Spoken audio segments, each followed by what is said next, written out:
Oh, Warriors games are so dreadful.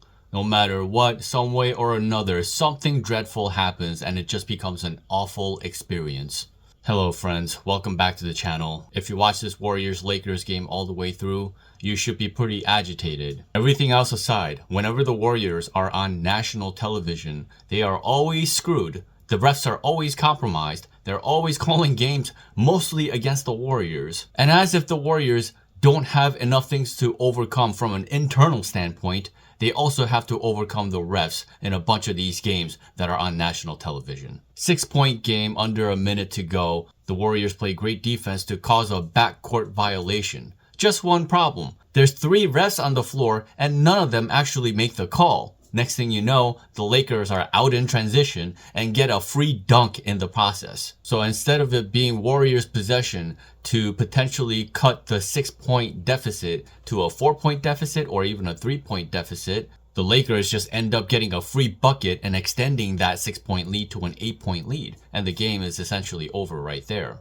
And to be real with you, the odds of the Warriors winning this game was not high to begin with, but they didn't even get a fair shake. And that's not right. The Lakers have 36 free throws in this game, and the Warriors have 20. Austin Reaves can't hit the side of a barn in this game. He shot 4 of 17 from the floor, but the guy was given 16 free throws. He shot 15 of 16 from the free throw line. Did you get that right? The Warriors shot 20 free throws as a team, and Austin Reaves alone got 16 free throws. The Warriors are not allowed to do anything against the Lakers, but the Lakers are allowed to just maul Steph Curry left and right, and there aren't any calls. It's just dreadful watching the Warriors one way or another. You know, I've been watching this team since the beginning of Steph Curry's career back in the 2009 and 10 season. And there's been plenty of amazing times, but over the last 3 years, having to deal with all of the Steve Kerr nonsense, and I've been dealing with it way longer than just the last 3 years, but the last 3 years in particular just have been so comical and nonsensical. And it all started when they lost Mike Brown. Just all common sense went out the window. Small lineups became tiny lineups. The rotations are completely nonsensical. The guys that are in rotation is completely nonsensical. Tonight, once again, Steve Kerr started that same starting lineup. We have a 5-game sample size now of Quinton Post and Buddy Hield in the starting lineup at the same time. Now let's remember, why is Quinton Post in the starting lineup? Because of his ability to shoot the 3-point shot and space the floor. Same thing with Buddy Hield, right? But I want you guys to take a look at how the Warriors have started each of the first quarters over the last 5 games. You look at that, and just once over the last 5 games, the Warriors have been on pace to score more than 16 points. Only once were they on pace to score better than 16 points in the first quarter, in the first 6 minutes of the game. These lineups are so bad on both ends of the floor, and it's handicapping the Warriors every time. And a team that's been struggling as much as the Warriors, the last thing they need is a handicap created by their own coach. Look, at this point, Quinton Post is just another version of Dario Saric. He's just Dario Saric, but 2 inches taller. That's all I see at this point. Quinton Post needs to be off the starting lineup at the bare minimum. Trace needs to be back into the equation. Now that they got Jimmy Butler, the Warriors need to focus on defensive lineups, defensive-oriented lineups. Forget the spacing stuff. It doesn't work anyway, as I just showed you.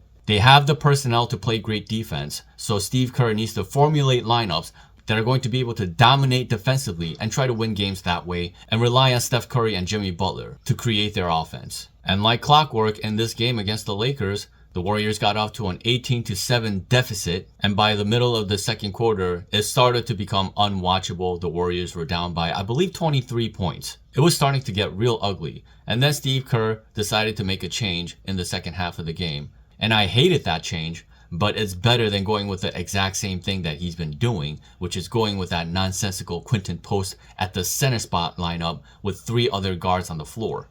Instead, he benched Post, which is good, but he replaced him with Moses Moody. So now the Warriors are starting a tiny lineup in the second half. But that tiny lineup got off to a good offensive start, and the momentum was so powerful the Lakers just couldn't stop it, and the Warriors ended up outscoring the Lakers 30-21 in the third quarter to come back into this game. Yeah, once in a blue moon, the small lineups can work. And all this is gonna do is just empower Steve Kerr to triple down on this and just do this for the remainder of the season. I am glad that at least we got to watch a competitive game down to the wire and not just another ugly blowout.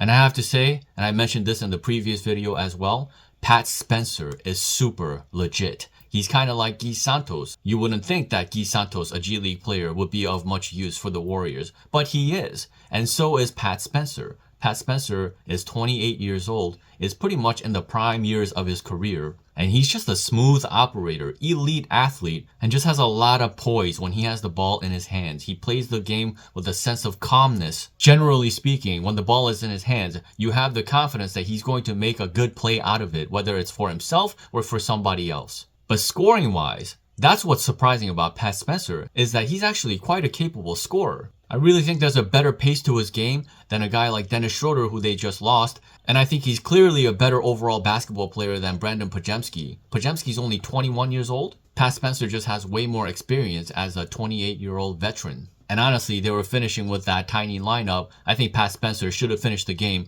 over Pods, because Pods tonight couldn't hit the side of a barn. 3 of 10 from the floor, 0 for 3 from the three-point line, and 2 of 6 from the free throw line. That's pretty god-awful. And Pat Spencer shot 6 of 9 from the floor, but he couldn't close the game over Pods. The politics of this team is so nasty. And they gave Quinton Post a guaranteed deal because the Warriors, now that they've lost 4 players in this Jimmy Butler trade, they need to fill out the rest of this roster, and Pat Spencer needs to be signed. He's really good. He is a legit NBA player. He reminds me of Aiden Ross. Check that. His name is Ty Jerome. I used to call him Aiden Ross. I didn't know who he was. He was on a 2-way contract, and he just kind of looked like an overgrown Aiden Ross. But actually, whenever the Warriors did play Ty Jerome, he was really good.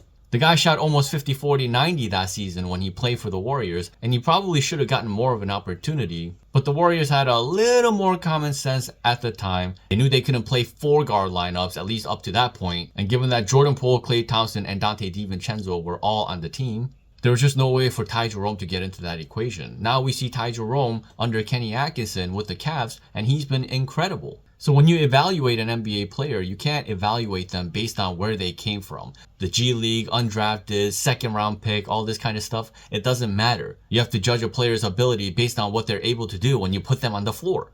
So yes, to me, in a way, Pat Spencer is like this year's version of what Ty Jerome was a couple of years back for the Warriors. He needs minutes at the backup point guard position, and I think sometimes he needs to play over certain guys, be it Buddy Hield, Pods, whatever guard is inconsistent that night. And the same goes for him as well. If he's being inconsistent, then he needs to be replaced too. But more often times than not, he's been pretty reliable. It's pretty unbelievable that the Warriors couldn't make a secondary move after going for Jimmy Butler. I thought the 2 timeline stuff was essentially over when they picked up Jimmy Butler. And yet, I look at the roster, and all the kids are still on the roster. None of them were traded. Moses Moody is still on the roster. Potts is still on the roster. Kuminga is still on the roster. And whenever they did talk about potentially doing a secondary trade, the names that always came up were the expiring deals of GP2 and Looney. Those are the guys that you need far more than the younger guys that are on the team. So unfortunately, it looks like the 2 timeline plan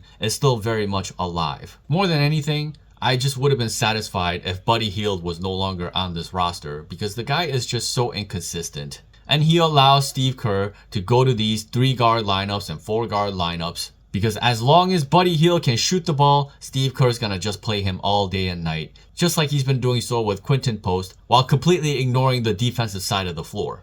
Yeah, maybe the situation wouldn't be as bad if it wasn't Steve Kerr in control of this team, but that's the situation. The same way it was unreal when the Warriors failed to move Dario Saric last season, I felt the exact same way when Buddy Hield was still left on this roster. And no matter how well the small lineup ended up playing tonight, that is not a sustainable way for the Warriors to play consistently good basketball. And looking at what they did tonight, putting Draymond right back at the 5, putting Moody at the 4 and all this stuff, 1,000% Jimmy Butler is going to end up playing a chunk of his minutes at the 4 this season. Jimmy Butler said in an interview that his joy is back now that he's off the Heat and now he's with the Warriors. Oh, he's going to find out that there's not much joy to be had when you play for Steve Kerr and the Warriors. Having said that, I will say one thing about Jimmy Butler. The guy can actually play power forward. He can actually hold his own at that position. He's not Wiggins and he's not Kuminga. He is a dog, and as far as I can see, this is a guy that can play up to 3 positions, that being shooting guard, small forward, or power forward. But the starting lineup needs to immediately change. Obviously, Jimmy Butler is going to be in that starting lineup. I don't want to see Buddy Hield in there. I would much rather see Moody for now. And either of Trayce Jackson-Davis or Looney needs to reclaim that starting center spot because it cannot be Quinton Post. Quinton Post is a third-string center for this team moving forward, as far as I can see. The Warriors claim that they're going to be very aggressive in the buyout market. We'll see about that. We'll see what they go after, and we'll see who becomes available. But yes, Jimmy Butler should be available for the next game, and it'll be interesting to see what starting lineup Steve Kerr ends up going to, and it'll be very interesting to see what kind of offense that this team plans on running now that Jimmy Butler is on board, because Jimmy Butler is not a motion player.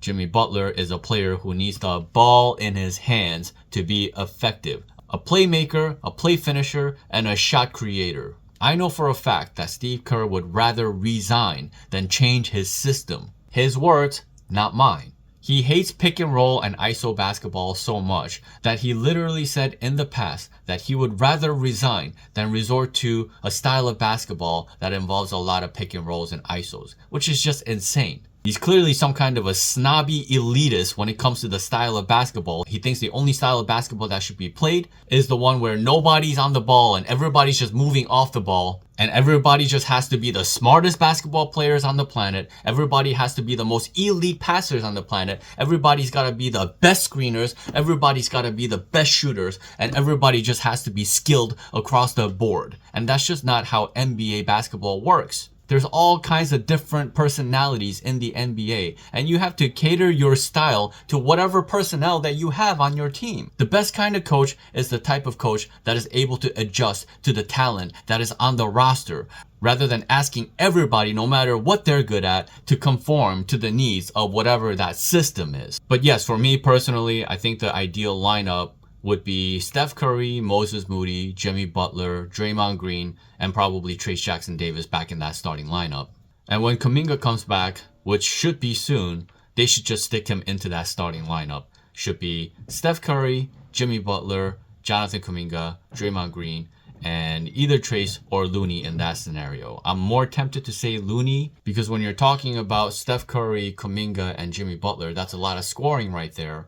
And given that Trayce Jackson-Davis is a lob threat and another scoring option, I think there needs to be a balance on the floor. And Looney being in there as an enforcer type, gobbling up rebounds and setting great screens for everybody may be a better fit. But again, the only way a lineup like that works is if you turn to a completely different style of offense, more pick and roll oriented, more high screens, more space created through high screens, rather than with shooters coming around the curls, because they don't have any screeners outside of Steph Curry in a lineup like that. Think about this for a second. The Warriors have Moses Moody and Jonathan Kuminga, but Steve Kerr would rather stick Buddy Hield into the starting lineup because he fits Steve Kerr's system better. Is that not just gross misuse of overall talent? He did the same thing with Lindy Waters, right? He would rather start Lindy Waters than Jonathan Kuminga or Moses Moody because he fits the system better. The Warriors need a new system for the players that they have. And I don't think Steve Kerr is willing to change his system for anybody. He's lied about everybody, including Chris Paul and Dennis Schroeder. At the end of the day, those guys ended up having to adjust to Steve Kerr's system and play the motion offense. And I don't think he's the guy that can maximize the Steph Curry and Jimmy Butler lineup.